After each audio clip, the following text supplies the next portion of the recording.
욕심이 생길 때면 저 멀리 산을 보고 물을 봐라. 그리고 비워내라. 과유불급, 욕심을 비워내면 마음이 더 단단해진다. 삶에서 모든 것을 잃어버리는 순간, 우리는 과연 무엇을 얻을 수 있을까요? 한때 조선 최고의 명문가 자제이자 왕의 총애를 받던 엘리트 관료가 있었습니다. 그는 모든 영광과 지위를 누리며 탄탄대로를 걷는 듯했죠. 하지만 한순간의 정치적 격변 속에 모든 것을 빼앗기고 머나먼 남쪽 끝 외딴 섬으로 내쳐지는 비극을 맞이하게 됩니다. 인생의 나락으로 떨어진 그 순간, 그는 역설적으로 조선 역사상 가장 위대한 지성인으로 거듭나게 되는데요. 대체 어떻게 이런 놀라운 변화가 가능했을까요? 오늘 우리는 이 위대한 인물, 다산 정약용 선생의 삶을 통해 우리에게 닥쳐올 수 있는 상실과 좌절 속에서 어떻게 내면의 힘을 찾아내고 더 큰 가치를 창조할 수 있는지 그 본질적인 질문에 대한 답을 함께 찾아보려 합니다. 단순히 한 인물의 고난 극복기가 아니라 우리의 삶에 필연적으로 찾아오는 비움의 순간을 어떻게 채움의 기회로 바꿀 수 있을지에 대한 깊은 통찰을 얻게 되실 겁니다. 정약용 선생의 삶을 관통하는 3가지 결정적인 순간들을 따라가다 보면 진정한 지혜와 영향력이 어디에서 비롯되는지 깨닫게 될 것입니다. 자, 그럼 첫 번째 이야기부터 시작해 볼까요? 모든 것을 비워야 했던 첫 번째 상실, 바로 유배와 비움의 시작입니다. 정약용은 1762년 한양의 명망 높은 가문에서 태어나 어린 시절부터 비범한 재능을 보였습니다. 22살에 과거에 급제하여 초고속 승진을 거듭했고 정조대왕의 총애를 한몸에 받으며 개혁 정치를 이끌 핵심 인재로 주목받았죠. 그의 앞날은 꽃길처럼 펼쳐져 있는 듯 보였습니다. 그러나 그의 운명을 송두리째 뒤흔들 거대한 폭풍이 다가오고 있었으니 바로 신유박해였습니다. 1801년 정조대왕이 갑작스레 세상을 떠나고 어린 순조가 즉위하자 노론 세력은 정권을 장악하며 남인과 시파에 대한 대대적인 숙청을 시작했습니다. 이 과정에서 정약용은 천주교와 연루되었다는 죄목으로 모진 고문을 당하고 결국 강진으로 유배를 떠나게 됩니다. 한양의 화려한 저택과 높은 관직, 존경받는 학자로서의 명예, 사랑하는 가족과의 단란한 삶, 이 모든 것이 한순간에 물거품처럼 사라져버린 것이죠. 그는 먼 길을 걸어 강진에 도착했습니다. 낯선 땅, 낯선 사람들, 그리고 자신을 기다리는 것은 폐허나 다름없는 낡은 초가집뿐이었습니다. 매일 아침 눈을 뜨면 눈앞에 펼쳐지는 것은 끝없이 펼쳐진 바다와 첩첩산중의 풍경, 그리고 차가운 현실이었습니다. 한때는 국가의 중요한 정책을 결정하고 수많은 사람들을 지휘했던 그였지만 이제는 아무것도 할 수 없는 무력한 존재가 되어버린 것입니다. 그의 마음속에는 아마도 헤아릴 수 없는 절망감과 고독, 그리고 깊은 체념이 자리 잡았을 겁니다.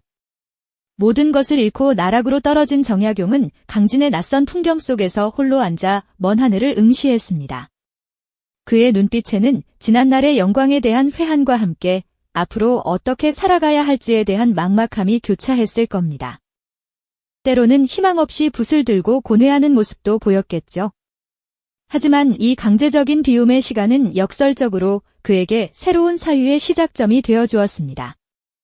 화려한 궁궐의 정치판에서 벗어나 그는 처음으로 민초들의 삶을 가까이서 마주하게 됩니다. 유배지에서 만난 서민들의 고단한 삶, 척박한 현실 속에서도 끈질기게 살아가는 그들의 모습은 정약용에게 깊은 울림을 주었을 것입니다. 이전에 보지 못했던 세상의 민낯을 마주하며 그는 자신이 누려왔던 모든 것이 얼마나 허망한 것이었는지 깨달았을지도 모릅니다. 세상의 욕망과 권력에서 완전히 벗어난 채 그는 비로소 진정한 학문의 길로 접어들 준비를 하게 됩니다. 유배의 고통은 그에게 세상의 덧없음을 가르쳤고 동시에 내면의 깊이를 탐구할 기회를 주었습니다. 이제 그는 더 이상 관직이나 명예를 좇는 것이 아니라 오직 진리 탐구에 몰두하며 자신의 지적 갈증을 채워나가기 시작할 것입니다. 이 비움의 시간이 어떻게 그를 위대한 사상가로 이끌었을까요? 다음 이야기에서는 유배지에서 세상의 모든 욕망을 비워내고 오직 학문과 진리 탐구에 몰입했던 정약용의 모습을 자세히 들여다보겠습니다. 지난 시간 정약용 선생이 모든 것을 잃은 유배지에서 어떻게 새로운 사유를 시작했는지 살펴보았죠. 이제 그는 비로소 진정한 학문의 길로 접어들 준비를 마쳤습니다. 세상의 온갖 욕망을 비워낸 그 자리에 오직 지식과 진리 탐구라는 고귀한 열정만을 채워나가기 시작한 것입니다. 강진의 척박한 땅에서 정약용은 더 이상 권력의 정점에서 명예를 좇거나 부를 탐하지 않았습니다. 화려했던 과거의 삶은 마치 꿈처럼 아득해졌고 그의 눈은 오직 책 속의 진실을 향하게 되었죠. 그는 고독한 유배 생활을 지식의 샘으로 삼아 밤낮 없이 학문에 몰두했습니다. 좁은 초가집을 가득 메운 수많은 책들은 그의 유일한 번이자 스승이 되어 주었습니다. 촛불의 희미한 불빛 아래 그는 동서고금의 경전과 사상들을 탐독하며 지식의 바다를 유영했습니다. 때로는 책 속의 글고 하나하나를 곱씹으며 깊은 사색에 잠기기도 하고 때로는 붓을 들어 자신의 생각을 빼곡히 원고지에 옮겨 적었을 겁니다. 그의 지적 호기심은 마치 마르지 않는 샘물처럼 끊임없이 솟아났고 그는 그 갈증을 해소하기 위해 더욱 치열하게 학문에 매달렸습니다. 수십 년간 쌓아온 방대한 지식은 비로소 유배지에서 그 빛을 발하기 시작했죠. 단순한 지식의 축적을 넘어 그는 자신이 읽고 깨달은 모든 것을 새로운 시각으로 재해석하고 체계화하는 작업에 몰두했습니다. 이 과정에서 그는 제자들을 만나 학문을 토론하고 열띤 논쟁을 벌이며 자신의 사유를 더욱 단단하게 다져나갔습니다. 젊은 학도들의 참신한 질문과 관점은 정약용에게 새로운 영감을 주었고 그의 내면은 더욱 확장되어 갔습니다. 강진의 아름다운 자연 속을 거닐며 깊은 사색에 잠기기도 했습니다. 때로는 험준한 산세를 바라보며 백성들의 고단한 삶을 떠올렸을 것이고 때로는 잔잔한 바다를 보며 세상의 이치를 탐구했겠죠. 그렇게 그는 고독과 집중 속에서 지적 탐구의 즐거움을 온전히 맛보았습니다. 권력의 허망함 대신 진리의 영원함을 깨달았고 명예의 부질없음 대신 학문적 성취의 깊이를 이해하게 된 것입니다. 유배라는 고통스러운 현실은 그에게 세상의 온갖 욕망이 얼마나 부질없고 덧없는 것인지를 역설적으로 가르쳐 주었습니다.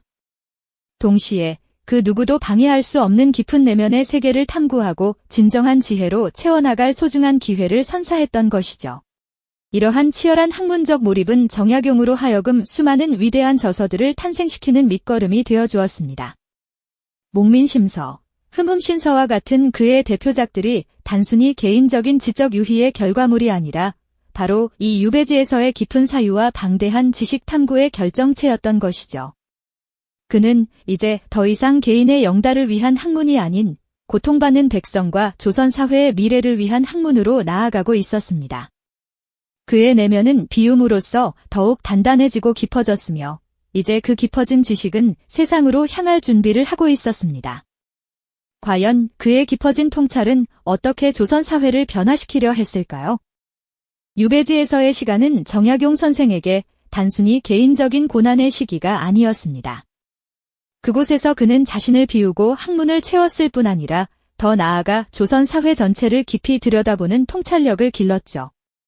그는 이제 더 이상 개인의 영달을 위한 학문이 아닌 고통받는 백성과 조선 사회의 미래를 위한 학문으로 나아가고 있었으니까요. 강진 땅에 머물며 그는 이전에는 관료로서 서류로만 접했던 백성들의 고단한 삶, 굶주림과 질병, 그리고 탐관오리의 수탈이라는 가슴 아픈 현실과 직접 마주하게 됩니다. 그의 눈에 비친 조선은 마치 깊은 병에 걸려 신음하는 몸과 같았죠. 낡은 제도는 백성을 옥죄고 있었고 위정자들의 부패는 그들의 삶을 더욱 피폐하게 만들었습니다. 이러한 총체적인 모순 앞에서 그는 더 이상 개인의 학문적 성취에만 머무를 수 없었습니다. 그가 유배지에서 비워내고 채웠던 지식과 통찰은 이제 고통받는 이들을 위한 실질적인 해답을 찾아야만 했으니까요. 그의 학문은 이제 책상 위를 넘어 백성들의 삶 속으로 들어가야 한다고 그는 확신했습니다. 바로 이것이 그가 꿈꾸던 실학의 진정한 의미였던 겁니다. 그는 먼저 백성을 다스리는 목민관들이 갖춰야 할 올바른 자세와 정책들을 집대성한 목민심서를 저술했습니다. 이 책은 단순히 행정 매뉴얼이 아니었어요. 부패한 관리들의 횡포를 고발하고 백성을 자식처럼 돌보며 그들의 삶을 윤택하게 만들어야 한다는 목민관의 도리를 간절하게 역설하는 마음이 담겨 있었죠. 백성들의 작은 신음소리에도 귀 기울이고 그들의 고통을 자신의 고통처럼 여기는 진정한 지도자의 모습을 이 책에 담아내려 애썼습니다. 그의 글 한 줄 한 줄에는 백성을 향한 깊은 연민과 책임감이 고스란히 배어 있었던 거죠. 또한 그는 억울한 백성이 생기지 않도록 공정하고 정의로운 형벌 제도를 확립하고자 흠음신서를 완성했습니다. 당시의 법 집행은 권력과 부에 따라 좌우되는 경우가 많았고 이로 인해 수많은 무고한 이들이 고통받았거든요. 죄를 심판하는 자는 마치 얼음 위를 걷듯이 조심하고 또 조심해야 한다는 그의 경고는 오늘날에도 여전히 유효한 준엄한 메시지가 아닐까요? 이 책은 단순히 법률 지식을 모아놓은 것이 아니라 인간의 생명과 존엄성을 최우선으로 여기는 그의 깊은 휴머니즘이 응축된 결과물이었습니다. 이처럼 목민심서와 흠음신서를 비롯한 그의 수많은 저서들은 단순한 학문적 유희나 지적 자랑이 아니었습니다. 그것은 유배지에서 직접 목격한 백성들의 고통에 대한 깊은 공감, 그리고 그 고통을 해결해야 한다는 절박한 책임감에서 우러나온 간절한 외침이었죠. 개인의 비움을 통해 얻은 통찰이 사회를 채우는 거대한 물줄기가 된 순간이었습니다. 그는 낡은 시대를 비판하는 데 그치지 않고 새로운 시대를 위한 구체적인 대안과 희망을 제시하려 했던 겁니다. 그의 마음속에는 백성들이 굶주림 없이 평화롭게 살고 정의가 강물처럼 흐르는 이상적인 조선의 모습이 선명하게 그려지고 있었을 겁니다. 비록 몸은 유배지에 갇혀 있었지만 그의 정신은 이미 그 시대를 넘어 미래의 조선을 향해 힘껏 날갯짓하고 있었던 것이죠. 절망적인 현실 속에서도 포기하지 않고 더 나은 세상을 꿈꾸었던 정약용 선생의 강인한 의지와 백성을 향한 뜨거운 사랑은 오늘날 우리에게도 깊은 울림을 전해줍니다. 그의 지혜는 과연 어떤 결실을 맺게 될까요? 유배지에서의 혹독한 시간은 정약용 선생에게 세상의 욕망과 부질없는 명예를 비워내는 기회였지만 동시에 그 비워낸 자리를 백성을 향한 깊은 사랑과 사회를 향한 날카로운 통찰로 가득 채우는 과정이기도 했죠.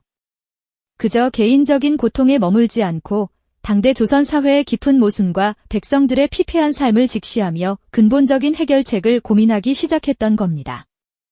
그는 강진의 외딴 초가집에서 가난하고 병든 백성들의 애처로운 눈빛을 마주하고 낡은 제도와 탐욕스러운 관리들로 인해 고통받는 현실을 온몸으로 느꼈을 겁니다. 이러한 아픔과 연민은 그를 단순한 학자가 아닌 백성을 위해 행동하는 실천가로 거듭나게 하는 원동력이 되었죠. 그의 붓굿에서 탄생한 수많은 저서들은 단순한 지식의 나열이 아니었습니다. 고통받는 백성을 향한 깊은 공감과 책임감에서 비롯된 뜨거운 외침이었죠.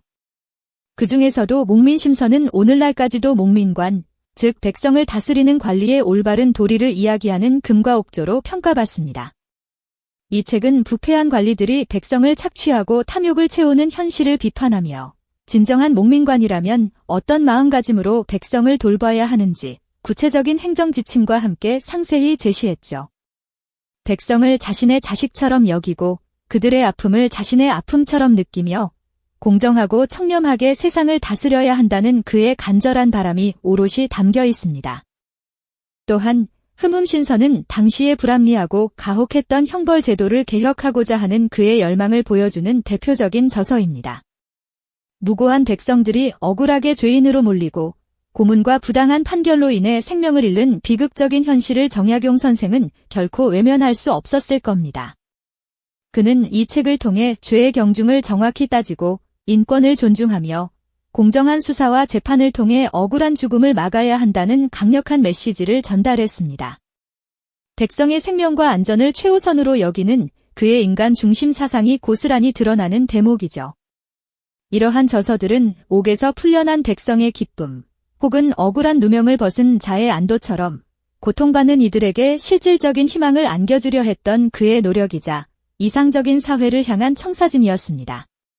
생각해보면 정약용 선생은 모든 것을 잃었다고 여겨지는 유배지에서 역설적으로 모든 것을 얻었던 인물이 아닌가 싶습니다. 세상의 온갖 욕망과 명예를 비워냈기에 비로소 그는 진정한 자신을 마주할 수 있었고 학문적 깊이를 더할 수 있었으며 무엇보다 백성을 향한 무한한 사랑과 연민을 가슴 가득 채울 수 있었던 것이죠. 그의 삶은 단순한 고난 극복의 이야기가 아닙니다. 오히려 비움으로써 비로소 단단해지는 마음이라는 인류 보편의 지혜를 온몸으로 증명해낸 결정적인 증거라고 할 수 있을 겁니다. 절망의 나락에서도 좌절하지 않고 스스로를 굳건히 단련하여 결국 시대를 뛰어넘는 위대한 사상가로 우뚝 선 정약용 선생의 강인한 정신력은 오늘날 우리에게도 깊은 감동과 커다란 영감을 선사합니다. 그의 지혜는 200여 년이 지난 지금도 여전히 우리의 삶에 큰 울림을 주지 않나요? 우리가 살면서 겪는 상실과 좌절, 그리고 수많은 선택의 순간에 어떻게 대처해야 할지에 대한 가장 강력한 지침이 되어줍니다. 끊임없이 무언가를 채우려 애쓰는 불확실한 시대를 살아가는 현대인들에게 정약용 선생의 삶은 진정으로 중요한 것은 무엇을 비우고 무엇을 채울 것인가 라는 근원적인 질문을 던지며 우리 스스로를 성찰할 귀한 기회를 제공합니다. 그의 비움의 지혜는 단순히 과거의 역사가 아닙니다. 오늘날 우리의 삶 속에서도 여전히 유효하며 강력한 메시지임을 우리는 깨달아야 할 것입니다. 우리 내면의 깊은 곳을 들여다보고 진정으로 중요한 것이 무엇인지 다시 한번 생각해보게 하는 그런 귀한 가르침인 것이죠. 이 영상이 도움이 되셨다면 좋아요와 구독 부탁드립니다. 여러분의 응원이 제게 큰 힘이 됩니다. 다음 영상에서도 더 유용한 정보를 공유하겠습니다. 감사합니다.